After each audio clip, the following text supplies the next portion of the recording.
السلام علیکم ورحمۃ اللہ وبرکاتہ۔ ویورس کیسے ہیں آپ؟ سب خیریت سے ہیں؟ اللہ تعالیٰ آپ سب کو خوش آباد رکھے، آمین یا رب العالمین۔ تو ویورس آج کا ہمارا سبق تختی نمبر 4 ہے، سبق نمبر 4 ہے۔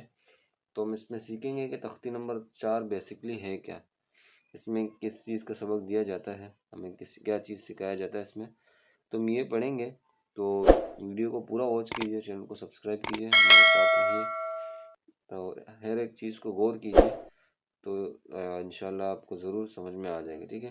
یہ بہت اہم چیزیں ہیں حرکات، تو اس میں جو ہے نا آپ کو قرآن میں ترتیب جو ہے نا، جو ترتیب ہے قرآن پڑھنے کا، وہ آپ کو ترتیب آ جائے گا، ٹھیک ہے۔ زبر زیر پیش میں جو کس طرح پڑھنا ہے، کھینچنا ہے نہیں کھینچنا ہے، کیا کرنا ہے، یہ آپ کو ترتیب سمجھ میں آ جائے گی، اور لیکن آپ اس کو غور سے دیکھیں، غور سے سنیں، ٹھیک ہے۔ تو چلیے سبق کو شروع کرتے ہیں۔ بسم اللہ الرحمن الرحیم۔ تو تختی نمبر 4 یہ ہے حرکات۔ حرکات، تو حرکات کیا ہے؟ حرکات کہتے ہیں زبر زیر پیش کو۔ یہ دیکھیں زبر زیر پیش، ان کو کہتے ہیں حرکات، ٹھیک ہے۔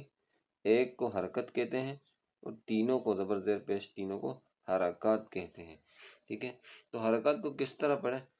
حرکات کو ہم اس طرح پڑھیں گے کہ حرکات کو نام کھینچیں گے، نام جھٹکا دیں گے اور نام مجہول پڑھیں گے، یعنی حرکات کو کھینچنے سے، جھٹکا دینے سے اور مجہول پڑھنے سے بچایا جائے۔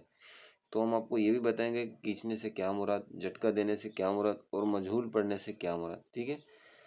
تو اور آخری جو بات اس میں ہے وہ یہ کہ جس الف پر جزم یا حرکت ہو اسے حمزہ کہتے ہیں۔ تو ہم آپ کو یہ بھی بتائیں گے کہ جزم کیا ہے، ٹھیک ہے، اور کس طرح اس کو حمزہ کہتے ہیں، یہ بھی آپ کو بتائیں گے۔ تو ہمارے ساتھ رہیے، ویڈیو بہت انٹرسٹنگ ہونے والی ہے، بہت اہم باتیں ہیں، ویڈیو کو پورا واچ کیجیے گا۔ اچھا، تو حرکات کہتے ہیں زبر زیر پیش کو، ٹھیک ہے۔ جس حرف پر الف سے لے کر یا تک جس حرف پر زبر زیر پیش ہو، ٹھیک ہے، ان زبر زیر پیشوں کو کیا کہتے ہیں؟ حرکات کہتے ہیں، ٹھیک ہے۔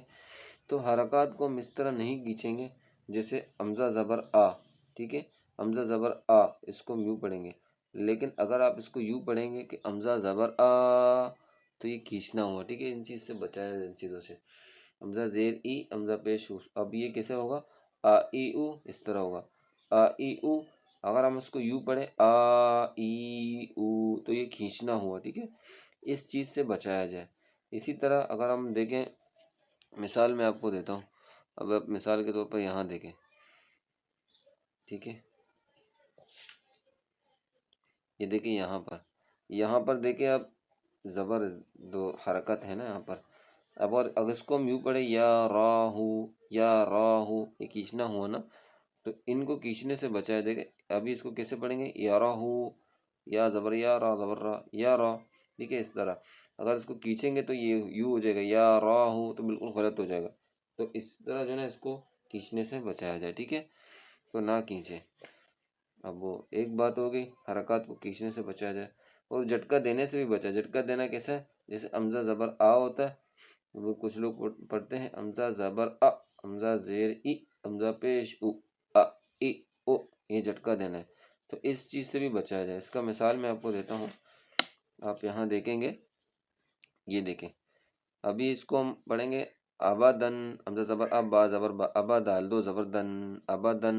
اگر اس کو یوں پڑھے آ با دن، اس کو یا یوں ابدن، یہ جھٹکا دینا ہوا، تو جھٹکا دینے سے اس کو ہم بچائیں، ٹھیک ہے۔ سب سے پہلی بات کیا ہوئی، میں نے آپ کو سمجھایا، وہ یہ کہ جو نا حرکات کو کھینچنے سے بچائے۔ کھینچنا کیسے؟ جیسے آخاذا، آخاذا، سب چیزوں کو آپ کھینچ لیں، تو یہ کھینچنے سے بچایا جائے۔ دوسری بات کیا ہے؟ جیسے مثال کے طور پر ارینا، یہ ہوگا ارینا، ہم اس کو پڑھیں گے ارینا، جھٹکا دینا ہوا، اس چیز سے بھی بچایا جائے۔ اب تیسری بات میں آپ کو سمجھاؤں گا اس میں، تیسری بات ہے مجہول پڑھنا۔ مجہول پڑھنا کیا ہوتا ہے؟ مجہول جیسے جاہلانہ انداز سے پڑھا جائے، جیسے مثال کے طور پر حمزہ زبر آ، حمزہ زیری، حمزہ پیش او، آ ای او ہوگا، لیکن کوئی اگر اس کو یوں پڑھے حمزہ زبر اے، حمزہ زیر اے، حمزہ پیش ہو، اس طرح حمزہ زبر اے، حمزہ زیر اے، حمزہ پیش ہو، یہ کوئی معنی نہیں ہوا، نہیں کہ اس سے جاہلانہ انداز ثابت ہوتا ہے، تو اس چیز سے بچایا جائے۔ دیکھو حمزہ زبر آ تو سمجھ میں آ رہا ہے، حمزہ زیر ای تو سمجھ میں آ رہا ہے، حمزہ پیش او تو، حمزہ پیش او تو سمجھ میں آ رہا ہے، لیکن حمزہ زبر اے، یہ تو نہ زبر بن رہا ہے، نہ زیر بن رہا ہے، نہ پیش بن رہا ہے، تو یہ جاہلانہ انداز ہے، اس چیز سے بھی بچایا جائے، ٹھیک ہے۔ ابھی اس کی مثال میں آپ کو ایک اور دیتا ہوں، اب دیکھو ابھی یہاں دیکھیں دافقن، اس کو ہم پڑھے دیفقن، یہ جاہلانہ انداز ہوا، تو اس چیز سے بچایا جائے، ٹھیک ہے۔ تو 3 باتیں ہوگی۔ چوتھی بات ہے جس الف پر جزم یا حرکت ہو اس کو حمزہ کہتے ہیں۔ اب دیکھیں الف کیا، یہ دیکھیں الف، یہ الف نا یہ پہلے تھا خالی، اب اس میں کیا حرکت لگ گیا، حرکت لگ گئی، دیکھیں حرکت، یہ زبر ہو یا زیر ہو پیش ہو، خالی الف پر زبر زیر یا پیش لگ جائے تو اب اس کو الف نہیں بلکہ ہم حمزہ پڑھیں گے، ٹھیک ہے۔ یا جزم ہو، جزم کیا ہے، جزم دیکھیں میں آپ کو بتاتا ہوں، یہ دیکھیں یہاں واو کے اوپر یہ مڑا ہوا نظر آ رہا ہے آپ کو دال کی طرح، یہ مڑا ہوا، اس کا نام ہے جزم۔ جس الف پر جزم یا حرکت ہو اس الف کو اب الف نہیں حمزہ پڑھیں گے۔ اب دیکھیں میم کے ساتھ جو الف ہے نا یہ خالی ہے، اس کو ہم الف ہی پڑھیں گے، لیکن جیسے ہی اس کے اگر سر پہ اوپر زبر لگا یا نیچے زیر لگا یا اوپر پیش لگا یا اس طرح کا کوئی جزم لگا ہے تو اب یہ الف نہیں بلکہ حمزہ بن جاتا ہے۔ الغرض جس خالی الف پر خالی الف خالی ہو تو اس کو الف ہی پڑھیں گے، اور اس خالی الف پر زبر زیر پیش یا جزم جو میں نے بتایا مڑا ہوا وہ جزم آ جائے تو اب اس کو الف نہیں بلکہ حمزہ پڑھیں گے، ٹھیک ہے۔ تو یہ کچھ باتیں تھیں جو میں نے آپ کے سامنے عرض کی، امید کرتا ہوں کہ انشاءاللہ آپ کو یہ سمجھ میں آ گئی ہوگی۔ تو انشاءاللہ اس ویڈیو کو جو ہے نا لائک ضرور کیجیے گا۔ تو اس کو ذرا میں آپ کو سمجھ پڑھ کے بتاتا ہوں۔ حمزہ زبر آ، حمزہ زیر ای، حمزہ پیش او، آ ای او، ہا زبر ہا، ہا زیر ہی، ہا پیش ہو، ہا ہی ہو، عین زبر آ، عین زیر عی، عین پیش او، آ عی او، ٹھیک ہے۔ اس طرح پڑھنے ہوتے ہیں، ٹھیک ہے۔ تو امید کرتا ہوں ویڈیو آپ کو ضرور پسند آ گئی، ضرور سمجھ آ گئی ہوگی۔ سمجھ آ گئی تو کمنٹ کر کے ضرور بتائیں، جو بات سمجھ میں نہیں آئے ضرور پوچھ لیا کریں، انشاءاللہ ضرور آپ کی رہنمائی کروں گا۔ تو ملتے ہیں اگلے ویڈیو میں اگلے سبق کے ساتھ، تب تک کے لیے اپنے خیال رکھیں، دعا میں یاد رکھیں۔ اللہ حافظ، فی امان اللہ، اللہ نے